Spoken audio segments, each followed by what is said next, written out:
반갑습니다. 굴굴 대령입니다. 축구 포지션별 역체를 뽑는 두 번째 시간이네요.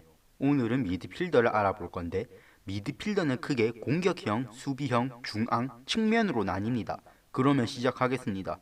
시청 후 재밌었다면 구독과 좋아요 감사합니다.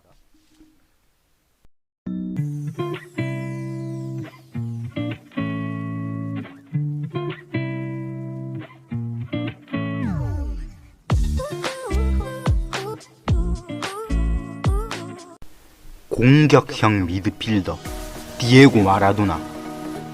메시 이전 아르헨티나 최고의 선수이자 유일하게 펠레에게 대적했던 상대인 디에고 마라도나입니다.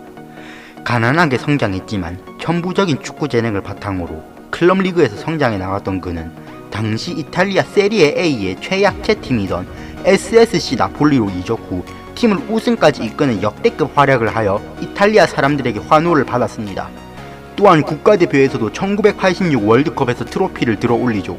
그러나 1990 월드컵 당시 4강에서 하필 이탈리아를 만났고 당시 떠오르던 희대의 판타지 스타 로베르토 바조 등이 이끄는 강팀인 이탈리아 대표팀을 상대로 비등비등하게 싸우다 승부차기 끝에 마지막 키커인 마라도나가 골을 넣으며 경기가 종료되어 버리는 바람에 이탈리아 국민들은 마라도나에게 좋지 않은 감정을 나타냅니다. 정말 안타까운 것은 심지어 경기장이 나폴리 홈구장이었다는 것이었죠. 그 뒤 마라도나는 코카인 복용 등의 문제를 겪으며 커리어가 많이 망가지게 되었지만 여전히 전성기 시절 임팩트는 흔히 전성기가 강하다고 언급되는 호나우지뉴 같은 선수 이상이기 때문에 그는 펠레에게 대적할 유일한 선수로 평가받았습니다. 2022년 카타르 월드컵에서 본인의 여러 번 칭찬하고 또 본인과 비교했던 메시가 트로피를 들어 올리며 이제 메시와 아르헨티나에서의 위상을 양분하여 마라도나의 위상은 내려가게 되었지만 분명 알아야 할 건 그는 미드필더였기에 여전히 미드필더 중에선 역대 최고라는 것이죠. 수비형 미드필더 프랑크 레이카르트, 루드 굴리트, 마르코 반바스텐과 함께 역대 최강의 트리오인 오렌지 삼총사의 멤버인 프랑크 레이카르트입니다. 멀티플레이어인 공격형 미드필더 굴리트와 타겟맨 형식의 중앙공격수 반바스텐과는 다르게 수비에 능했던 그는 커리어 동안 AFC 아약스와 AC 밀란에서 수비형 미드필더로서 전성기를 보냈고 센터백에서도 뛰어난 모습을 보였습니다. 수비 관련 선수 대다수가 발롱도르를 받기 굉장히 힘들듯이 그 역시 오렌지 삼총사 중에 유일하게 발롱도르를 수상하지 못했지만 그래도 저평가되지는 않으며 시대를 지배했던 아리고 사키 감독의 AC 밀란의 압박 축구에서 가장 중요한 역할을 담당했으며 190cm라는 건장한 체격에 특유의 운동 능력을 가지고 있었으며 초인적인 체력과 활동량을 바탕으로 상대편의 숨통을 틀어지는 데 능했으며 탁월한 시야에다가 드리블과 키핑 기술까지 보유했기에 공을 탈취했을 때는 밀란이 아닌 여느 팀이었다면 공격형 미드필더를 했을 정도의 공격적 역량도 가지고 있었습니다. 이뿐만 아니라 하프라인 이하의 중앙에서는 센터백, 수미, 박스 투 박스, 리베로 등 모든 역할에서 초인류로 수행을 해냈으며 한마디로 축구 괴물이란 칭호가 아깝지 않은 인물이었습니다. 정말 안타깝게도 네덜란드가 아직 우승을 못한 걸로 알 수 있듯이 네덜란드의 레전드 요한 크루이프에 이어 오렌지 삼총사 역시 우승을 이끌지 못했습니다.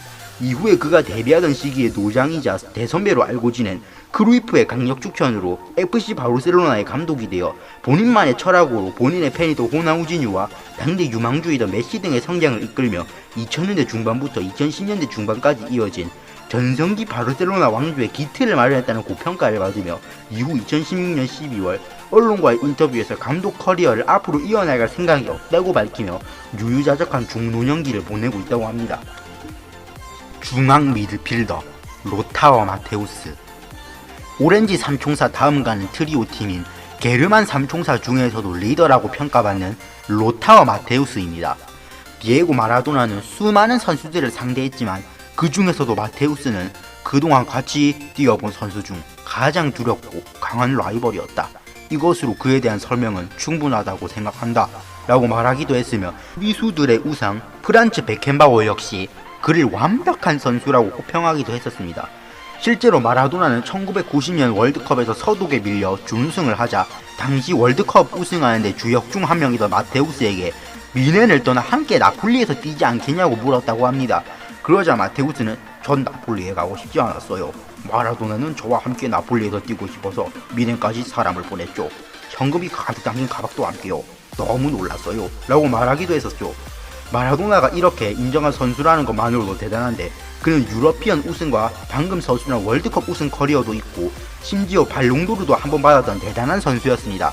이로 인해 현재까지도 역사상 최고의 중앙 미드필더는 마테우스라는 평가를 많이 받으며 전성기 시절 수비적인 형식의 운영을 선호했지만 그럼에도 골 결정력이 굉장히 높아 득점이 높았으며 기본적인 능력치 레벨이 높아 자유로운 플레이에 능한 선수라는 고평가를 받기도 했었답니다.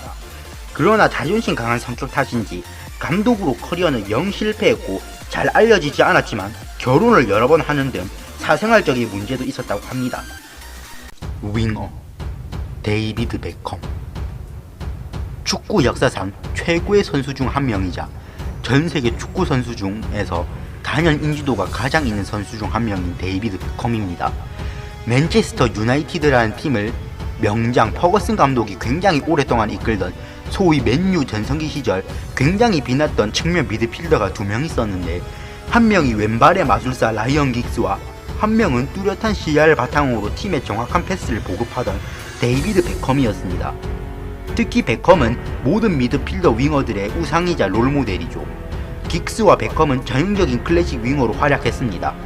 그는 은퇴 후 사생활 문제가 심각해지면서 이미지가 나빠졌다만 베컴은 가난한 집안에서 태어나 천부적인 축구 재능을 바탕으로 부와 명예 그리고 역사상 최고의 아이돌 중 한 그룹인 스파이스 걸스의 멤버인 빅토리아 캐럴라인 애덤스와 결혼까지 한 인생의 승리자로 고평가받습니다.